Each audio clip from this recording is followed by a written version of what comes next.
जेव्हा जेव्हा धर्मावर ग्लानी येईल, जेव्हा जेव्हा अधर्म वाढेल, तेव्हा तेव्हा सज्जनांच्या रक्षणासाठी, दुष्टांच्या संहारासाठी, धर्माची स्थापना करण्यासाठी मी युगानुयुगे जन्म घेईन. अशीच काहीशी परिस्थिती जेव्हा या महाराष्ट्रात निर्माण झाली, 1-2 वर्ष तब्बल 350 वर्ष हा महाराष्ट्र अंधारात होता. आणि हाच अंधकार दूर करण्यासाठी एका युगपुरुषाने जन्म घेतला. याच युगपुरुषाच्या पराक्रमाची, सामर्थ्याची आणि स्वराज्य स्थापनेची लहानशी गाथा के.एम. अग्रवाल महाविद्यालय कला मंच आपल्या समोर सादर करीत आहे.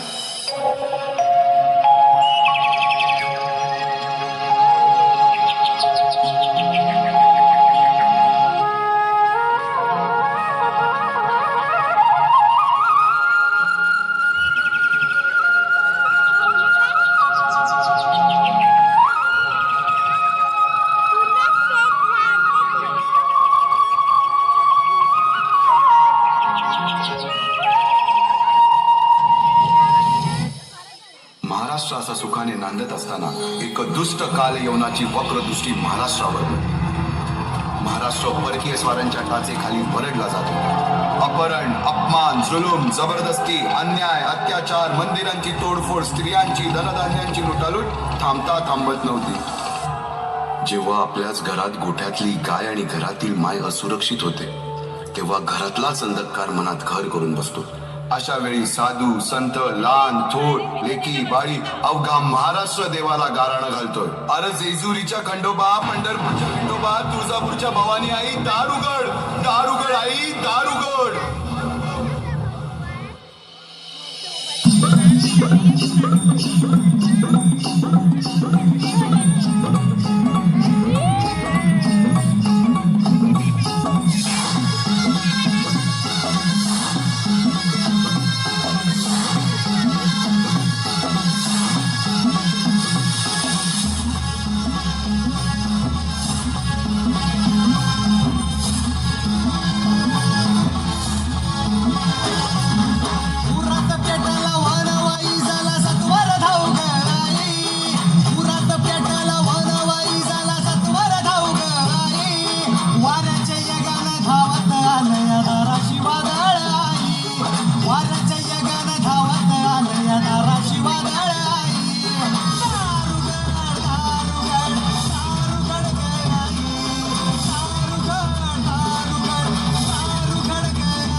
सरते शेवटी देवानं गाराणं ऐकलंच.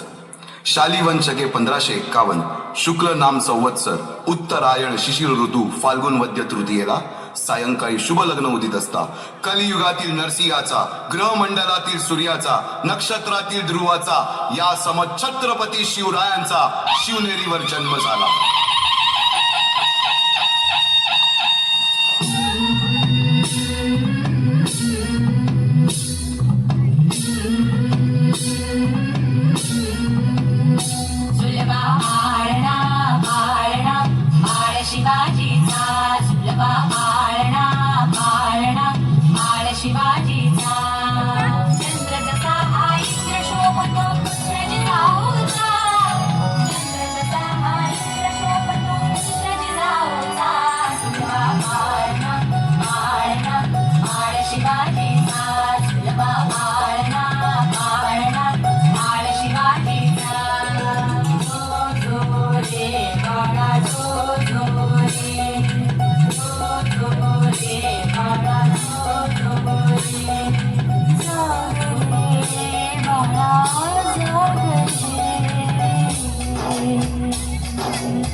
बालवयापासूनच शिवबांना माँसाहेब जिजाऊंनी रामायण महाभारतासारख्या गोष्टी सांगायला सुरुवात केली, ज्यामधून धर्म अधर्म, सत्य असत्य, न्याय अन्याय यातील फरक शिवबांना समजू लागला. तसेच शस्त्रास्त्र व शास्त्र या शिक्षणासाठी शहाजी राजांनी अनेक कर्तबगार माणसे नेमली, जसे की दादोजी कोंडदेव, बाळकृष्ण पंत, रघुनाथ